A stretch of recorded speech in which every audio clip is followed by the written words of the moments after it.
तो कबीर सर, सबसे पहले जानना चाहेंगे कि फिल्म मेकिंग का एक्सपीरियंस आपका कब से शुरू हुआ, जिसके बारे में थोड़ा आप जिक्र करना चाहें मीडिया वालों के साथ। इतना बड़ा सवाल। छोटे में सर समराइज कर सकते हैं।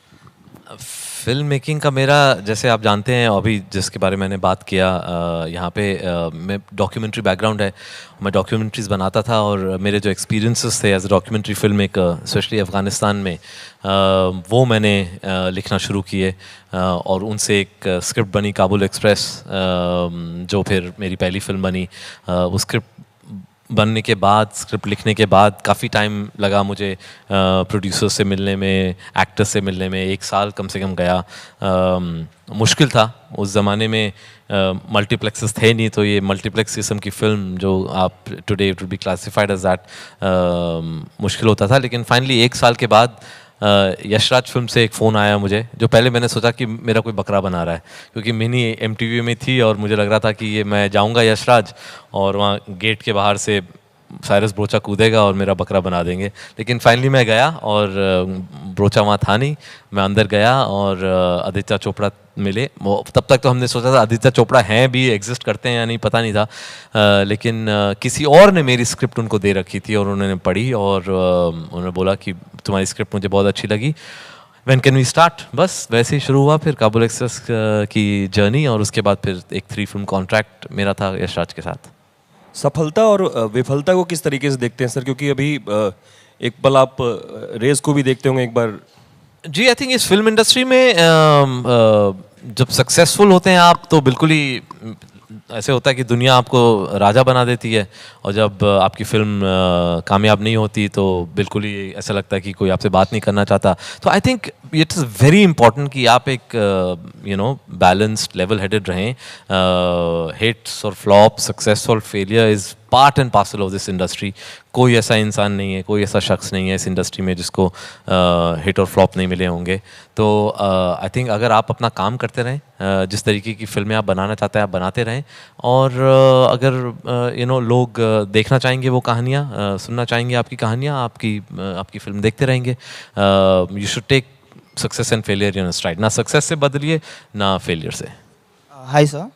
So, your last film, Bajrangi Bhaijaan, is a universal success. Even on television, it did wonders. And you have always said that you'll work with Salman again for the 3rd time. And now that Ek Tha Tiger and Bajrangi are so successful and universally accepted, do you think there is an additional pressure on you because there will be a lot of expectations from your film? हाँ, मतलब एक pressure बन जाता है, लेकिन वो pressure मैं कभी लेता नहीं, बिकॉज ऑनेस्टली मैं आपको अगर बताऊं, अगर हम प्रेशर लेते तो हम बजरंगी भाईजान बनाते नहीं। क्योंकि अगर हम प्रेशर लेते कि एक था टाइगर ने 200 करोड़ करे थे उस टाइम पे, तो कन्वेंशनल लॉजिक यही कहता कि एक और एक्शन फिल्म बना लो, लेकिन एक्शन फिल्म हमने नहीं बनाई। We went for a film जो बिल्कुल ही वेंट अगेंस्ट सलमान्स इमेज, वो सब किया जो सलमान नॉर्मली पर्दे पे नहीं करते हैं, और वो जाके सलमान की सबसे बड़ी फिल्म हो गई है आज। तो आई थिंक वो प्रेशर नहीं लेना चाहिए, क्योंकि अगर आप एक सक्सेसफुल फिल्म का प्रेशर लेंगे कि यही बनानी है तो फिर आप ज़िंदगी भर वही फिल्म बनाते रहेंगे, और वो as a film maker is not exciting. I think जब आप सक्सेसफुल हैं दैट्स द टाइम जब आपको और पुश करना चाहिए नए आइडियाज़ के लिए, बिकॉज कोई आपको उस टाइम क्वेश्चन नहीं करने वाला है। आपके पीछे अगर एक ब्लॉकबस्टर है they let you make whatever you want to make. तो आई थिंक कोशिश यही रहनी चाहिए कि अलग अलग फिल्में बनाएं, नई किस्म की फिल्में बनाएं, and some will work, some won't, that's part of the game. Kabir sir, हमने देखा है कि आपकी पिछली कुछ फिल्मों में पाकिस्तानी टच होता है, लाइक जैसे कि बजरंगी भाईजान है, फैंटम थी, उससे पहले एक था टाइगर थी, तो कोई खास वजह है कि आपकी फिल्म में पाकिस्तान होता है? जी, एक्चुअली काफ़ी लोगों ने मुझे ये सवाल पूछा है, एंड दैट्स ट्रू। एक हमेशा इंडिया पाकिस्तान का एक बैकड्रॉप काफ़ी फिल्मों में मेरे आया है। कोई ऐसा एक्चुअली डिलिबरेट नहीं था, कभी मैंने बैठ के ये नहीं सोचा था कि मैं एक ट्रिलॉजी बना लेता हूँ इंडिया पाकिस्तान रिलेशंस पे। हुआ ये है कि मेरी कोशिश हमेशा रहती है कि एक रियल कॉन्टेक्स्ट में दूँ अपने सिनेमा में, एक पॉलिटिकल कॉन्टेक्स्ट हमेशा रहे। अब आई थिंक अनफॉर्चुनेटली जिस दौर में हम जी रहे हैं उसमें इंडिया और पाकिस्तान की हॉस्टिलिटी जो है वो काफ़ी मतलब डोमिनेंट हैं। जो पॉलिटिक्स हैं, स्पेशली कॉन्फ्लिक्ट पॉलिटिक्स जो हैं, वो दे dominated by the relationship between these two countries. तो इसलिए किसी ना किसी तरीके से कुछ एक एंगल इनका मेरे पॉलिटिकल बैकड्रॉप में आ जाता है, बट ऐसा कोई कॉन्शियस एफर्ट नहीं है। आगे होगा या नहीं होगा मुझे नहीं मालूम, इट डिपेंड्स कौन सी कहानी मुझे एक्साइट करती है और मैं क्या नेक्स्ट लिखता हूँ।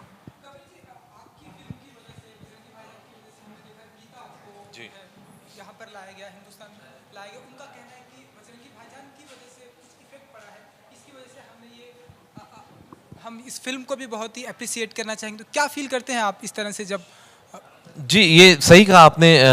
बजरंगी भाईजान देखने के बाद जब गीता ने बोला कि वो भी अपने परिवार से मिलना चाहती हैं और फिर ये सारा एक प्रेस ने बात करना शुरू करी, सलमान भी चैनल्स पे गए, मैं भी चैनल्स पे गया और एक्चुअली गीता वापस आ गई हैं हिंदुस्तान। सो इससे काफ़ी एक क्या कहूँ मैं, मतलब एज अ फिल्म मेकर इससे ज़्यादा मैं कुछ मांग नहीं सकता, क्योंकि हम लोग काफ़ी कहते रहते हैं कि हाँ सिनेमा एक ऐसी चीज़ है जो एक पावरफुल मीडियम है और लोगों की ज़िंदगी बदल सकती है, लोगों को, मुझे हमेशा लगता था कि लोगों को सोचने पे मजबूर कर सकती है, लेकिन बजरंगी भाईजान के बाद मुझे एहसास हुआ कि एक्चुअली सिनेमा लोगों की ज़िंदगी बदल सकती है। मतलब गीता असल में एक ऐसी लड़की है जिसकी ज़िंदगी पूरी बदल गई है बजरंगी भाईजान की वजह से। वो एक्चुअली वापस अपने वतन आ गई हैं, तो आई थिंक उससे एक थोड़ा सा सेंस ऑफ रिस्पॉन्सिबिलिटी भी बढ़ जाता है, एक थोड़ा सा एक अवेयरनेस हो जाता है कि जो हम कर रहे हैं, जो हम बोल रहे हैं मेन स्ट्रीम सिनेमा में, वो बहुत ही इम्पॉर्टेंट है, बहुत अहम है और जो भी हमें करना है आई थिंक आगे से सोच समझ के करना चाहिए।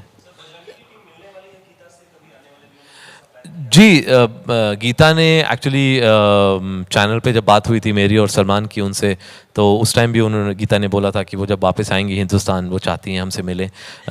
अभी तो आई हैं वो, आई थिंक अभी काफ़ी प्रोसीजर और फॉर्मेलिटीज़ बची हैं, वो सब हो जाए, एक बार वो सेटल हो जाएं तो ज़रूर कुछ आई थिंक मीटिंग ऑर्गेनाइज करेंगे जिसमें वो आके सलमान से मिल पाएँ।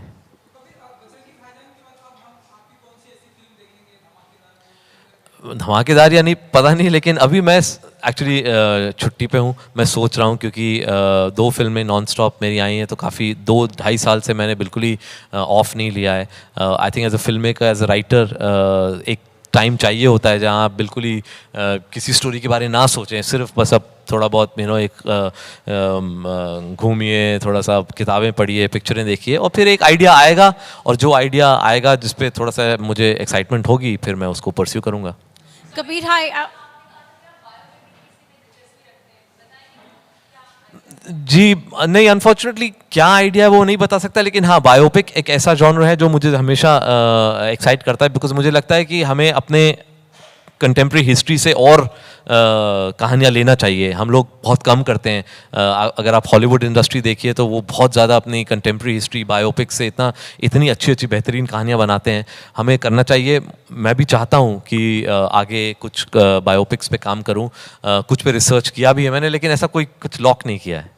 Kabir, hi, I'm Sabah from Times Now. There's this news about the Supreme Court planning to examine a PIL filed against Santa Banta jokes. So, like to begin with Sardar jokes. Your thoughts on it? Because we've all grown up on them, and yes, definitely, it does involve a communal tension some way or the other. But your thoughts on the PIL and if there's a ban on the jokes? It's a very difficult issue to really comment on, because as sometimes I do say that we shouldn't take ourselves too seriously, and come on, humor has to be a part of our lives, and we should be able to laugh at ourselves also. Having said that, I think there's a certain line that one shouldn't cross. If it is definitely becoming derogatory to a certain community and unnecessarily sort of just targeting them, then somebody has to take it up and be able to see that humor should never be offensive. Humor should be something that whoever it's being directed at should be able to laugh along with it. If that line is crossed, then somebody needs to put it in check. While they say cinema and art, has no boundaries, here we are talking about a time, a phase in our life here in our country where they say, actors from across the border are not really welcome in Mumbai. If, say, tomorrow in your film you would want to, have an actor from, say, Pakistan, how would you go about it when you feel that, okay, he fits the role and he would, bring that much credibility to your film also? I totally agree with you. I feel arts and culture is something that should be way beyond politics. I don't think politics should be allowed to enter the world of art and culture.